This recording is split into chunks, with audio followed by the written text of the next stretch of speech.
Shoot. Sorry, that was a loud one. I made my earring. Earring.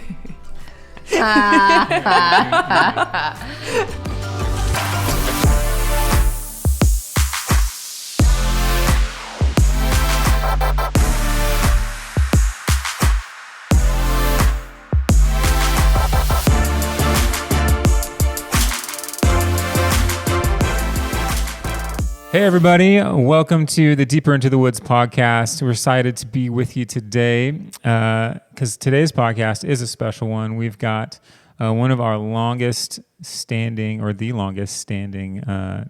district manager of Woods Coffee. We've got Nichole Heeringa with us. Welcome, Nichole. Thank you. So Nichole has been with the company for roughly 10 years. Yep. That's a stinking long time. It's a very long time. 10 years in December. Yep. And you probably have about as much history with the company as anybody, obviously, being here for 10 years. And I think, if I'm correct, you started just as a barista, right? Correct. Yep. Yeah. Didn't have much knowledge at all. Yeah. And so let's dive into just your history and what you've learned along the way. And I'm sure you have some knowledge that you can impart to our listeners and our viewers, something that they can glean that you have learned along the way. So School of Hard Knocks has been your journey, right? Just kind of figure it out. Yeah. Why don't you tell us a little bit about kind of how you got started in the woods, maybe how you got hired, what you did before that, and a little bit of your journey. Cool. Yeah, so obviously I interviewed almost 10 years ago, and I interviewed at our Bender location. I didn't really have any coffee experience. I kind of worked at a small drive-through stand before, which was very different than what we do. And so, yeah, I was at a point in my life where I didn't really know what I was doing or the direction I wanted to go, but my parents were like, you need to get a job and figure it out. And I'd heard through the grapevine that you could work your way up at Woods Coffee, and I was like, great, let's start here. So I interviewed, I got the job. I actually did my second interview with Kelly, which is crazy to think about now. That is crazy. And started at Bender as just a barista. My journey there was hard and fun. I was under a manager at the time that was kind of 1 foot in, 1 foot out, and it was very cutthroat. I was definitely the newbie, and I worked, 4 closing shifts a week and maybe 5 on a bad week. But it was fun. And I just knew that if I put in my time and did all these things, that I would get to the next place. Mm-hmm. So, hey, tell everybody about time off, how you thought about time off when you... I didn't even know time off was a thing. The schedule came out, and I was like, cool, this is what I work. I didn't know you could switch shifts. I didn't know that you could really request days off. It was just, here you go. This is what you work. So what you're saying is the hiring process wasn't all that good for you. Yeah. They didn't tell you anything. Started off real rough. Yeah. I wasn't until I transferred to Ferndale, and I was like, oh, you guys are switching shifts? That's a thing? This is great. So, yeah. That's so funny. Side note. Yeah. So a little bit brutal of a start then, starting into, you said it was cutthroat. Yeah. What do you mean by that? So there was a group of girls that we all worked together, got hired around the same time. And I remember the joke was are you getting cut tomorrow? Is it me? Is it you?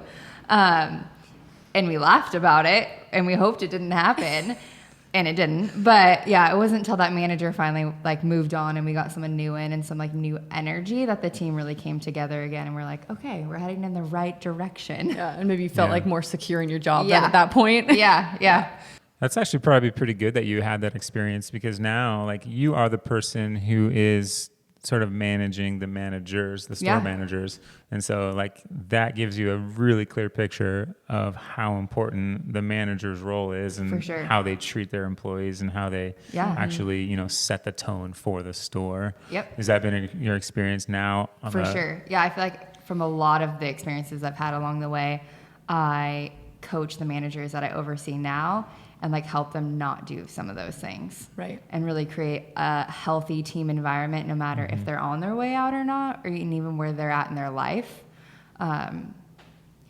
Interesting. So then after Bender, so you work at Bender. Yeah. You have kind of a rocky start, but things maybe kind of smooth out a little bit. Yeah. You have a great team there. And then what was next for you? Yeah, so the Ferndale assistant manager position opened up, and I remember being like, should I not? And one of my friends on the team, she was like, just go for it.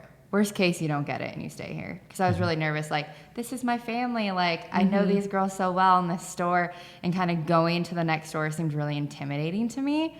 But I did it. I interviewed, and I actually had gone to school with a girl that was the manager at the time, which I feel like was kind of an easier transition than going to someone I didn't fully know. But yeah, so I got the assistant manager position there, and I transferred over. And I think the biggest thing was at Bender, it was the opener was on the bar, which was usually the manager, and the closer. So I didn't have a lot of like bar skill. And so I went to Ferndale, who at that time had 2 bars and a really busy, quote unquote, drive-through time. And the girls were like, well, you're the assistant manager. Like, you should be on the back bar. And I'm like, wait, what? Like, I can hardly keep up with this. So that was definitely challenging, just fitting into a higher paced store at first. Yeah. But it was really great. And you just kind of got thrown in there and you figured it out. Yep. That's kind of your whole story, Yep. right? And almost every position I've been in, which Yeah. has been awesome to kind of like create and own those positions that I've been in. Yep.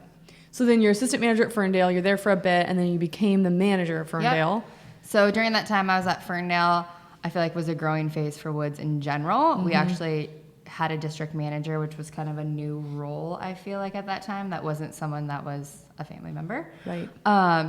And we learned a lot. There was a lot of miscommunication and hard transitions that just kind of happened without reason.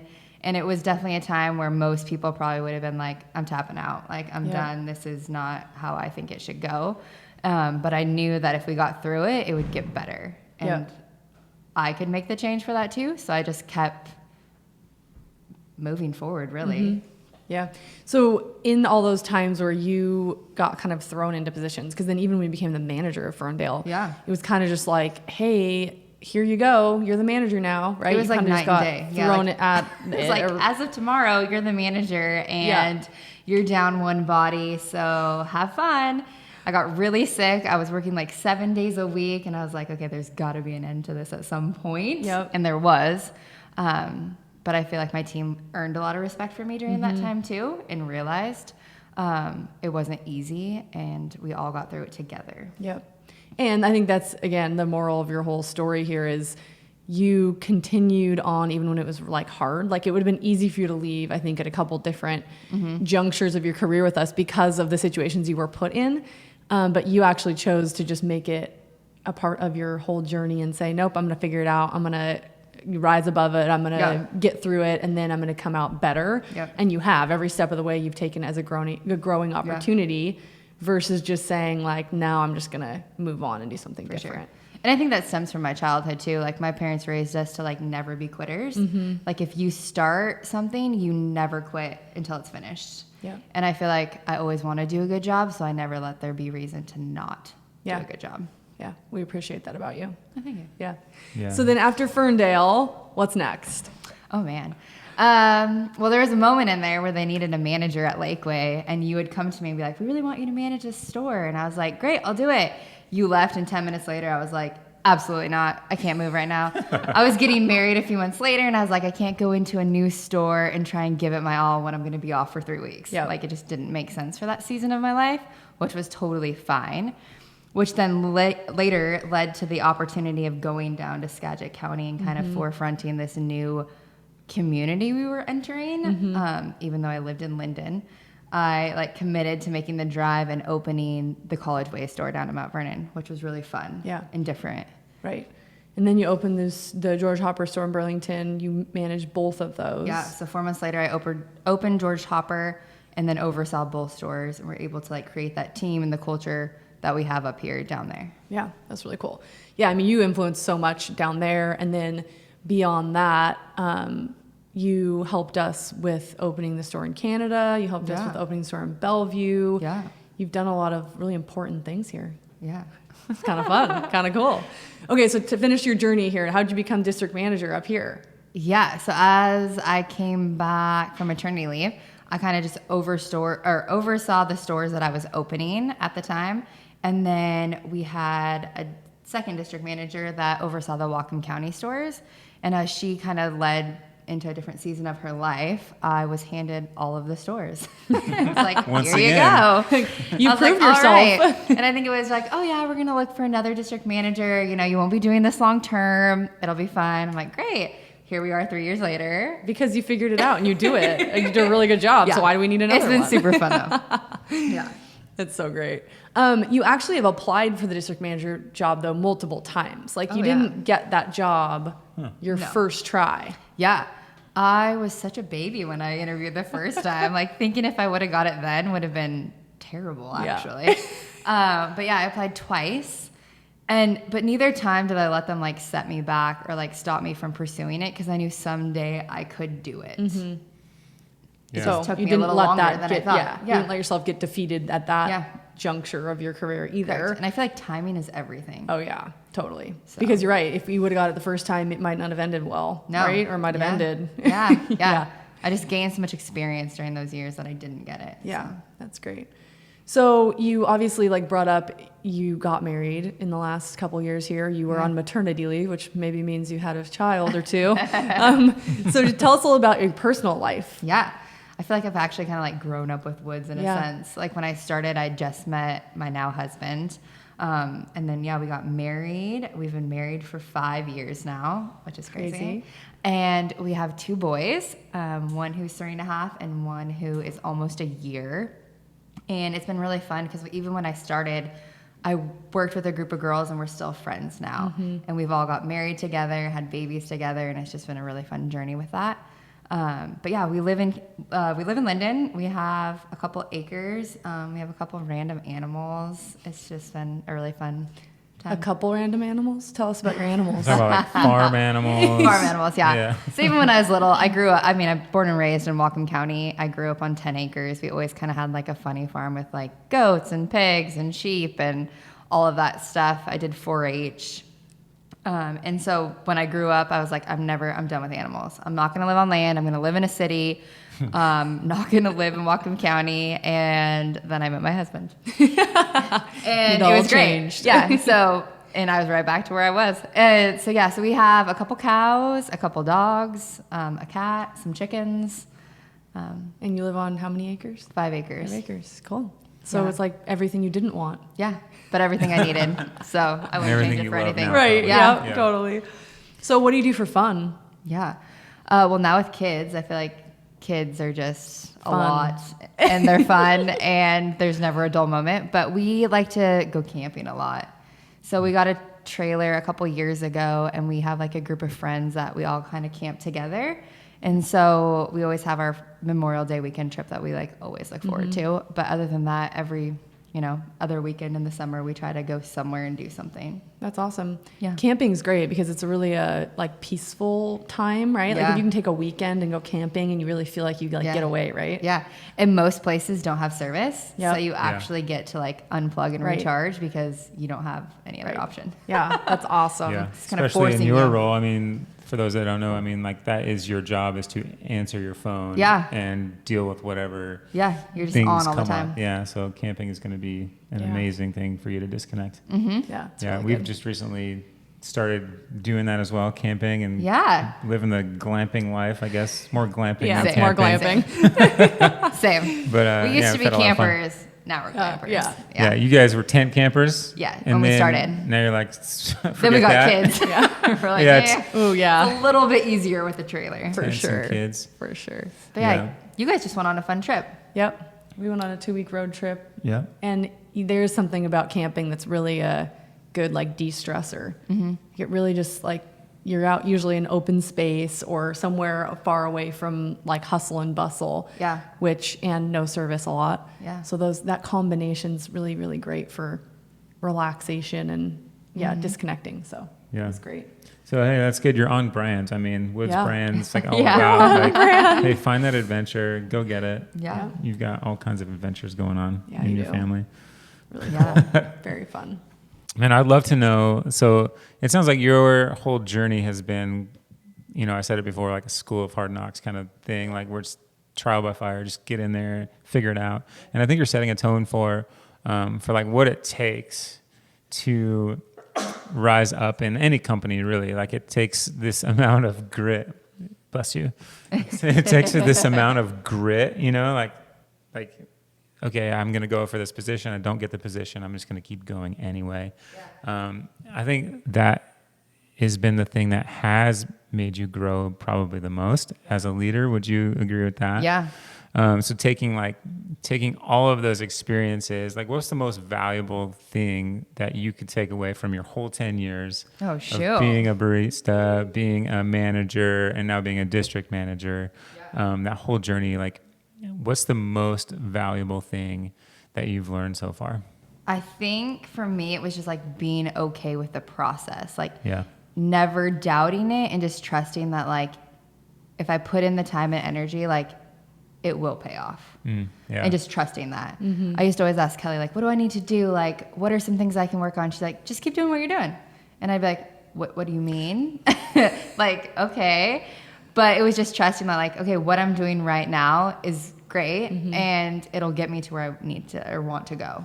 Yeah, absolutely. Yeah, and especially for, this podcast goes out to a lot of our staff primarily. And so if they're listening, like how do you encourage them, like the ones that actually want to rise up in the company? Like, so you would say, just trust the process to them, like stick with what you're at, give it your all. And then what else would you say to them? I think the first step is just stepping out of your comfort zone. Like it's so easy to get hired in a store and getting stuck there and being like, this is my family. I don't want to try new things. But I feel like as soon as you make that step, you transfer to another store, you realize like, oh, wow, I have another family and this is just an extension of that. And then you have all these resources because you've worked at multiple stores. Right. Yeah, that's a good point. Exactly.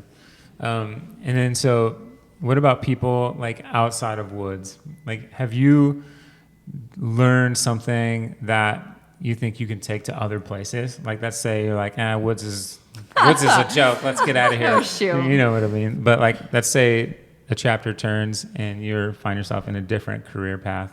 Like, what's the one thing that I sure hope that doesn't happen. I know, me too. I mean, really, I'm a life. But It's really, a good question, though. really what I'm getting after is like application for people outside of the company. Yeah. I think there is application there, but what would you say to them, like entrepreneurs, people that are out there just kind of listening to a podcast, figuring out like, hey, I want to do something with my life. I don't know what it is. You just kind of fell into all your roles, it sounds like. So like someone in your position 10 years ago where your parents are forcing you out of the nest. Yeah. What do you say to young, early Nichole that is, just unaware of what she wants to do? That's a great question. Right? I would say it'd be just being resilient and like just trusting what you want to do and just pushing your way through. Yeah. Did your parents have like a plan for you, or they just like wanted you to do something? They didn't necessarily have a plan. I feel like for them, it was just they really wanted me to go to college and finish. Like that was my dad's biggest thing, and I didn't do that. Yeah. And so I feel like for many years, it was just like, oh, you're a barista. And I'm like, no. Like, I'm making this so much more than that. Yeah. And I think realizing that you can make this a career too was huge. And it took a little while for them to realize that. But now, I mean, they're so proud. But just even if it's a passion of yours, it can become a career. Yeah. Yeah. Speak a little bit more to that, because I think that that's something that a lot of people that work for us as baristas face that exact situation from outside influences, usually parents or family members, to be like, well, you're just a barista? Yeah. You know what I mean? And like, well, it's actually a really hard job, and it's actually like really rewarding job too. And there's all these opportunities, but getting people sometimes from the outside to see that. And I don't think that only applies to barista. I think there are other careers that people choose as well that are maybe looked at in a certain way. Yeah. I think they're unconventional. They're not like your office 9-to-5 job that you went to college, you start entry level, and you work your way up in this corporation. Right. And I think a lot of people think that. Right. But from my perspective, it's more like, well, but if you're passionate about this and love it, do it. And we actually make pretty good money even as baristas. Yeah. Which I think a lot of people don't realize that factor either. Like working a 9-to-5 job sometimes in an office is actually taking a pay cut for some of our baristas. And not to mention, just working actually, as hard as it is, working on your feet, interacting with guests, it's hard, but it's really, really rewarding, and it's really, really fun. It's fun, yeah. Right? And so I think there's like these other factors there that make the job really enjoyable. Yeah, and there's a lot of flexibility with it. Like you're not stuck to this Monday through Friday 9 to 5, which is great for some people. Yep. Like they really need that structure. But for a lot of people, it allows you to do other things with your life in addition to having this career. Right. And the flexibility, like even, you know, you can get time off, you can switch shifts, you work as a team sort of thing, which is cool. But yeah, I think it is hard when you're hearing all the time though, like, oh, that's all you're doing with your life. But for you, I think you always pictured it as, but there's a bigger plan that you're working towards. Yeah. And as long as you can keep like almost like your eye on the prize, then you're going to keep doing what you're doing regardless of what people's opinions are. Yep. Right? Yep. So when you were talking to your parents about those things, like what was your conversation like? Like what was your defense if they bring that stuff up? Yeah, I think for a while there, it was just like when I started as a barista, it was like, really, you're just going to be a barista? Like, you should find a career. And I kept being like, but you can move up. You can move up, like all these people. And that's the thing is there's tons of growth in this company and opportunities to move up. And I feel like once I finally got to a management position and like really explaining like what all I did, and it wasn't just like on the floor serving coffee, which is great, but there was so much more to it. It was like, oh, okay. Yeah. Like this makes sense. Yeah, totally. That's really cool. And I'd love to know kind of what your ambitions are now. Like that is who you are. Like, you know, having your eyes set on a prize, like Kelly said, but working through the process to get there. Like, what are your eyes on now as even personal goals or like, you know, with the company? Like, what are you looking at right now? For sure. I still think that the district manager role isn't really like super defined yet. And I think really helping define that role and like better serve our managers is like my number one priority right now. I think finding ways to help them make their job easier and coaching them better and leading them better is like my determination right now. Yeah, that's great. Yeah, and I think that's kind of where we're at as a company. You know, we've grown so much over the past 10 years. Like you think about what it looked like then and now, and like now we're doing all this work of like it's more refining work. Like you had talked about like working crazy hours and like all these things like it's sort of dysfunctional, and that's just kind of how it is in the early stages of a business, just like trying to figure things out and making it happen. But now we're, you know, trying to be a lot more thoughtful and mindful and put processes in place and things like that to really get the results we want. So now like you see your role kind of shifting as more of a refining role and making things better rather than like the aggressive, like, let's just get stuff done role that you had before. Yeah. Is that exciting to you? Or is it is. It really is. And it's exciting to see where this company is going. Yeah. So it's like we're doing all these things now for growth. So that's really awesome. Trying to set it up well for an ease of growth later. Yeah, that's really good. What about personal goals? Like for you and your family, you guys just want to get camping more? Is that really the big thing? I mean, my ultimate goal is to go to Bora Bora someday. Whoa. So that's put it on the calendar. In like 15 years. But no. So I think for a family, we just really want to be like intentional with our time. Like because my husband has a busy job too, and it's easy to get wrapped up in things. And I think being able to set boundaries within reason and like focusing on our kids when we're there and being present in the moment is like our number one goal right now. Yeah, that's good. It's really important. So Kelly and I, we've been married for 15 years this year, and we set this goal for our 20-year anniversary. We want to, not Bora Bora, we want to fly to Fiji. Fun. So, and Australia is kind of a big bucket list item for us too. I've been to Australia, but Kelly hasn't, so it's gonna be cool for us. So we want to actually break that leg up into a few like different stops. Yeah. So fly from the West Coast to Hawaii first, and then from Hawaii to Fiji, and then from Fiji to Australia. So that is obviously a crazy expensive trip. So we're like trying to dream about that and figure out how we can accomplish it. Yeah. So, but it's cool to have that like on the radar to like work have towards. A goal. And like be like, we got 5 years. Yeah. Yeah, got 5 years to save up to do whatever we need to do to make that happen. But it's just kind of cool, like to have like a 5-year ambition, you know, something that like it's kind of far out there that you're like, I don't know how we're going to do that, but it's far enough to where it's like, I think we might be able to do that, you know, all in the same. But sort of making it lofty enough to where it is actually something that you have to work for and make a priority like for a long period of time to get there. And the only reason I bring it up is because I feel like that's exactly what you do. Like you go, hey, there's this big thing, let's figure it out, and you go after it, which is really cool. So I think and you not giving up along the way is what, you know, just like speaks really loudly to me, like looking at your journey with us in the last 10 years. Like there's so many times you could have just said, I'll go find something else to do because you were maybe held back a little bit sometimes or didn't work out quite right. And for you to just say, no, I'm just going to stick with it. I'm going to keep doing this. I'm going to keep growing. I'm going to keep learning. I'm going to keep doing what I do really well. And it just goes to show that like hard work, determination, and like the resilience pays off. You do get to where you want to be eventually if you stick with it. So that's really cool. Really cool part of your whole story. Super cool. Can we talk about millennials real quick?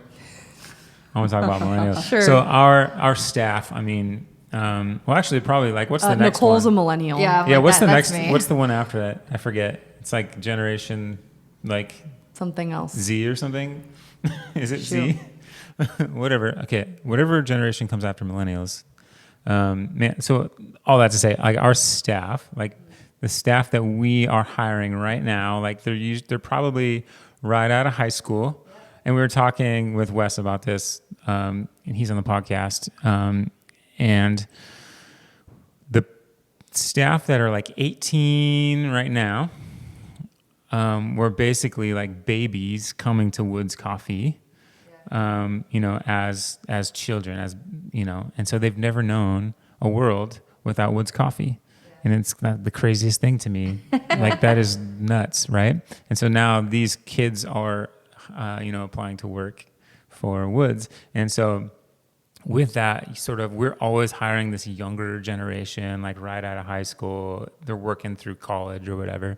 And I think they get a bad rap a lot of the time, you know, for being like entitled or lazy maybe, or like, man, what's with this next generation? Like, you know, you hear the older people talking like, like when I was young, I had to walk to school in the snow and like all this stuff, right? Uphill both ways. Uphill both ways, cardboard in my shoes to keep my feet warm, like all this stuff. And so I think about that, you know, especially with your job as the person who's leading, you know, sort of our staff at that level.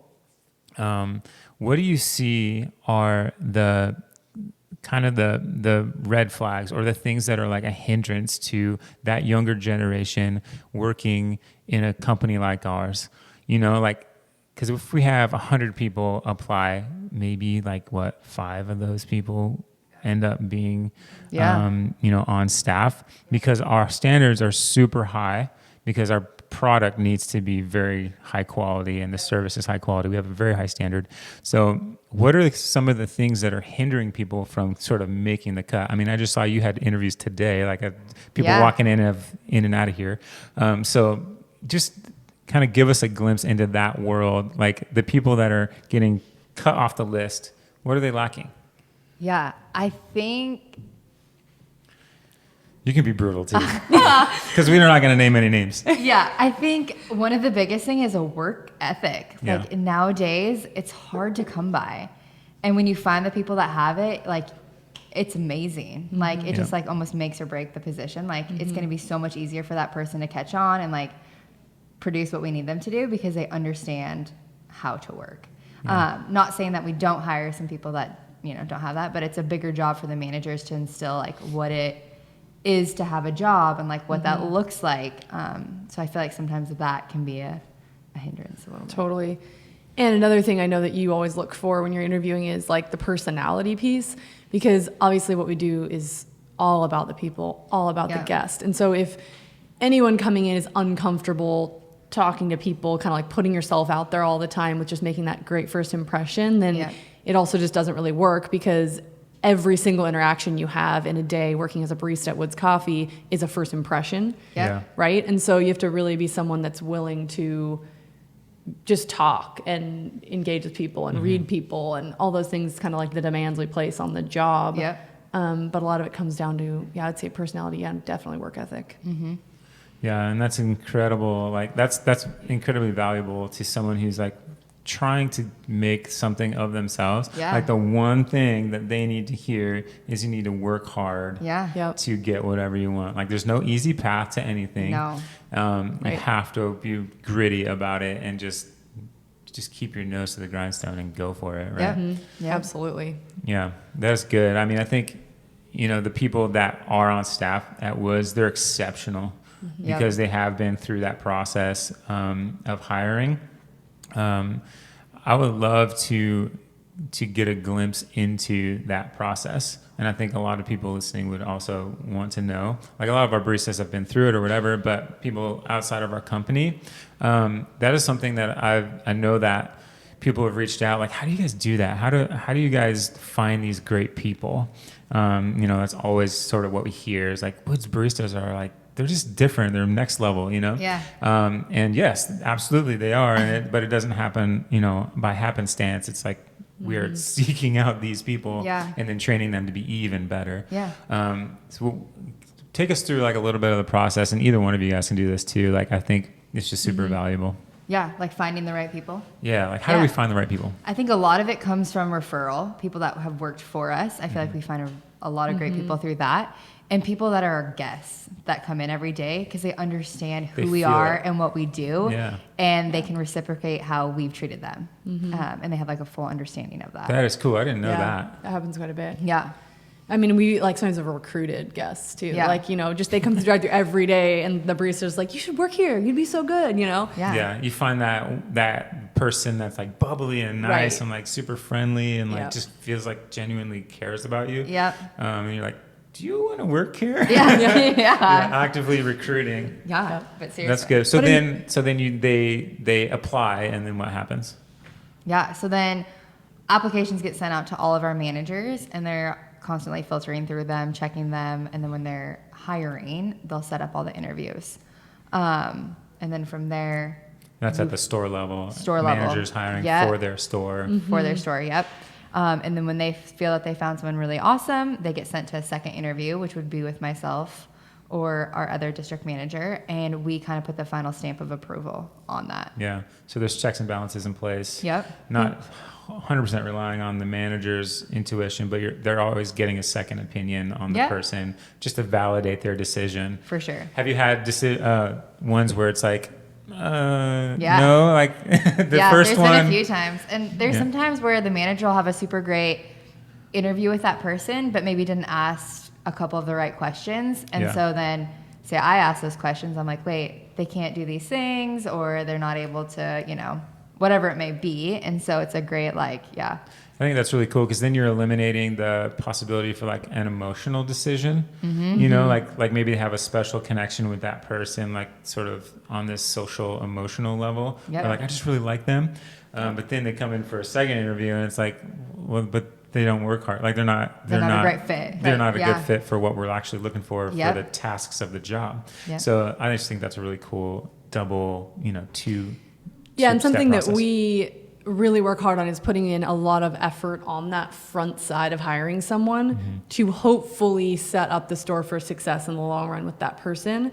And it's something that we continue to refine and a process that we continue to get better at, because sometimes you'd think, well, why can't the manager just do an interview and hire that person? It seems like that would save us a whole lot of time and money. Right. But like what we just talked about, the problem with that is sometimes there is that emotional decision or whatever it may be in the moment. And if they're going to a second interview, it's just another layer that just is sort of that safeguard to say, let's make sure we really hire the right people initially so we don't have to, put someone through 2 weeks of training and then figure out that maybe this isn't the right job for them and then repeat that process again. So we try to put a lot of work in the upfront part of hiring.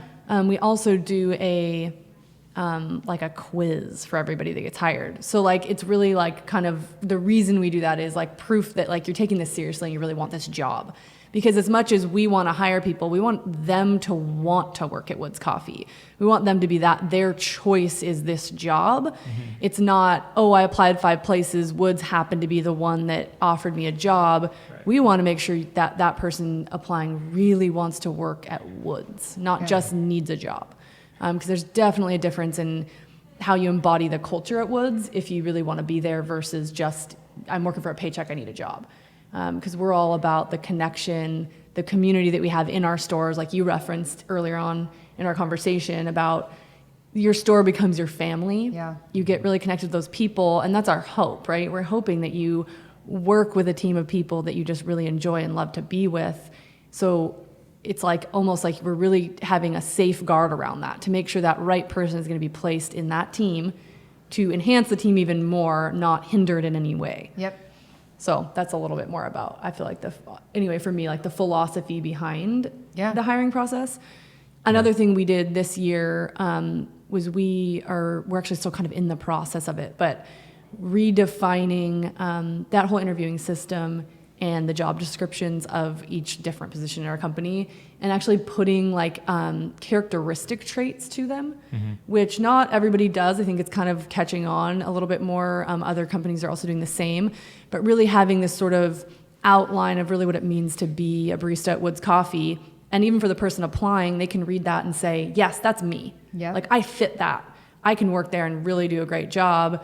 They're also kind of signing on to that ahead of time and knowing what's sort of expected of them at all these different levels of the job. Or they can self-select out. Right. And say, this actually isn't me. It's not what I thought it was. It's not really what I want to be. Yeah. And that's cool. Like putting all the effort to the front end of figuring out this kind of filtration system, this way of filtering people to get like the best quality. It's like water, like filtering water, really like the highest quality, best result at the end, rather than just kind of taking people and seeing if they work out. Yeah. Right. And then that's even more costly because now we're training them, spending hours of labor, and then finding out that they didn't. And you're just wasting a lot of work. time for, the manager, the team, and the person training. Right. It's just a lot of wasted time if it's not going to work out anyways. Yep. Yeah, but I love the cultural piece, like opting into a culture rather than I just need a job. Right. Yep. And that is the difference. I really like that, and that's never like fully clicked for me until like just now in this moment. So that's cool.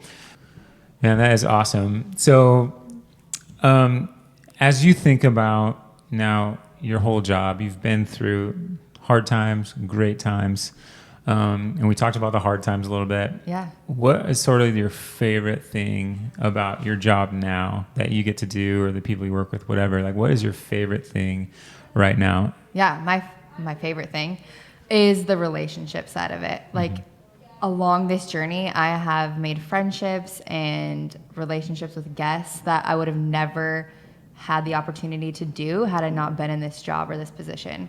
I have friends from when I started, and like I had said before, like we all got married together, we have kids together, we have play dates now with our kids, and it's just been a super fun part of the job. Yeah, that's really cool. It does really become your family, doesn't it? Yeah. Like it's a family business, but like our family is huge now. Yeah. Like just thinking huge, like 300 people huge. Yeah. Yep. Man, that's awesome. Well, I think that pretty much wraps it up for now. Like we've probably talked about an hour or so right now. And so we need to shift. And I think, so just sort of coming back to a couple of the key points that you've kind of learned along the way is like, number one, like just be gritty and just like keep working hard. Like you've done that really well. Have a positive attitude about things that come up, like speed bumps, like not getting a job, or anything that's gonna like kind of come in as a roadblock to your progress. Like just having a great attitude about that, and then just having fun. And so I feel like you just totally embody like our serve others, make a difference, and have fun mission as Woods, and that's just awesome. So we think you're the rad. thing you do so well is like you're laid back. You're really driven. You get things done, but yet you're laid back. Like you don't take anything too seriously. I feel like that part of you has served you so well in this position and what you've done over the last 10 years here. Yeah, that's really good. Well, thanks so much for being on the podcast. Yeah, thanks for letting me do this. Yeah, maybe we'll have you back after you've gone over a few more road bumps, speed bumps. I'm sure they'll be there. Yeah, but we also, before we go, we love to share just like one story that is just from our company, something that's awesome that's happening, just to share these stories and make it a point to do that. So who's going to share a story? I'll share a story. You're I got a fun one here. Perfect. Okay, so since we're talking about hiring and journeys at Woods, hopefully she's okay with me sharing her story. We'll make sure she signs off. I've got a great story about Berkeley. So Berkeley came to work for us a couple years ago, like 5 years ago now. She started at our King Street location, and she worked for about a month, I think it was. And she came in one day, and her manager sat her down and said, "You know what? I just don't think this is right for you right now. I don't know what's going on in your life, but something's just not working out here for you. I'm really sorry. We love you, but you need to figure it out. You need to get your life figured out. I'm letting you go." And Berkeley sits there, and she's obviously crushed. This is her job. This is her livelihood. And she's like, okay, I guess I'm leaving. She didn't have a car at the time. So she just was like, okay, I'm going to sit outside on the curb and wait for someone to come pick me up. I'm going to drink my Woods drink here on the curb and wait for my ride. And she did. And so she went for a ride. She left. But another part of the conversation she had with her manager was, her manager said, "You know what? I think you could still do this job. I think you just need to figure out some stuff in your personal life. And if you want to come back and work for Woods, I welcome you back. I welcome you to reapply at a later date if you feel like that's something you want to do." So a little bit of time passed. Berkeley did some things, got some stuff together in her personal life that she maybe needed to do.